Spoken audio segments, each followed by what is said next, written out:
Hi everyone, Ernie from KowaiKawaii here, and today I would like to talk about how I made my no-face cosplay, which is right here.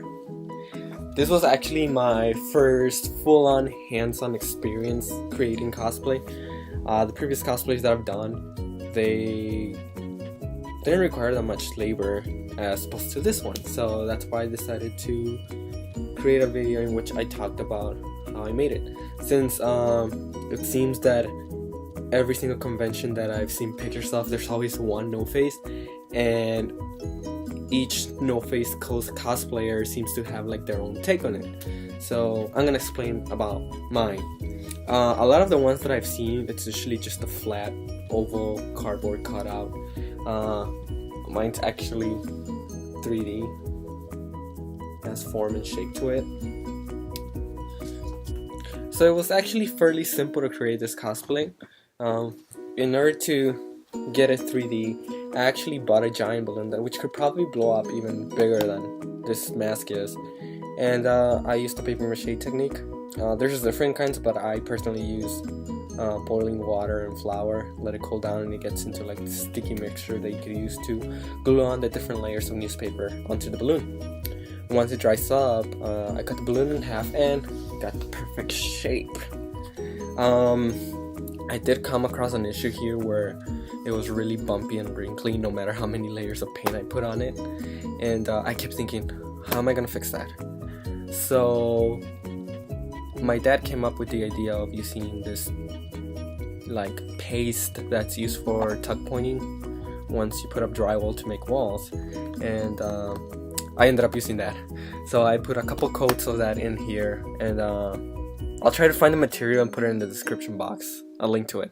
Anyway, once it dried up completely, I sanded it down and I got a pretty decent smooth surface. I don't know if you can see better right there. There's like barely any dents in it. It's a little dirty there, which I have to repaint over. But anyway, yeah, I got that far, and then I just painted over it. The details. I forgot to mention that I did all the cutouts right after I put on the paper mache, after it dried up, because if you had the plastery paste on it already, it would be very hard to cut off. So if I hold one layer up like this, I'm actually still able to see the screen, but you can kind of see my silhouette, which is actually perfect for no face, because if you remember from the movie, you can kind of see like a shadow within this overall coating, I guess. I don't know, it's a pretty cool detail. The fabric itself is actually a one piece.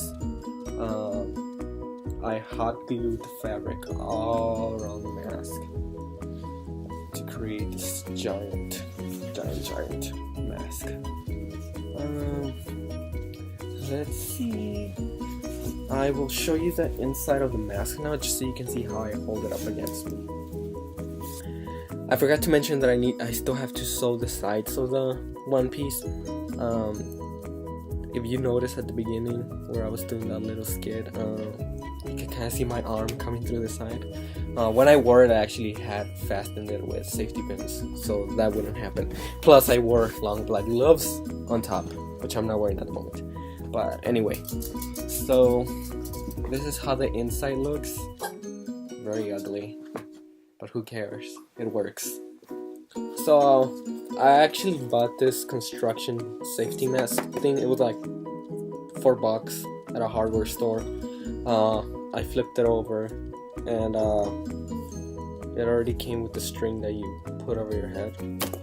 So that was really useful. It did become a hot glue mess because the function of the mask, it pulls the other part towards you.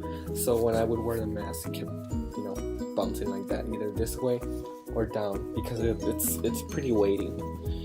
And in order to fix that problem, I took one of my mom's hair bands right here and used it as support. One thing I do complain about is that this is rather uncomfortable. After a couple of hours, I want to say 2 or 3 hours, it was really unbearable already. So I do plan to do some sort of like padding, you can put some sponge or foam here, make it more comfortable, because all of it weights down on your head, so it's gonna be really uncomfortable. This is just cardboard that I put together just to give that round shape on top that No Face has when I flip the fabric over. So overall, you know, it's really functional, it's really cool, it's really amazing. I got a lot of compliments on it. It's just I still have to get over how uncomfortable it is, which I plan to fix that. And well, yeah, this is the method that I use, so I hope someone finds that useful, whoever is trying to cosplay No Face in the future. Well, thank you for watching.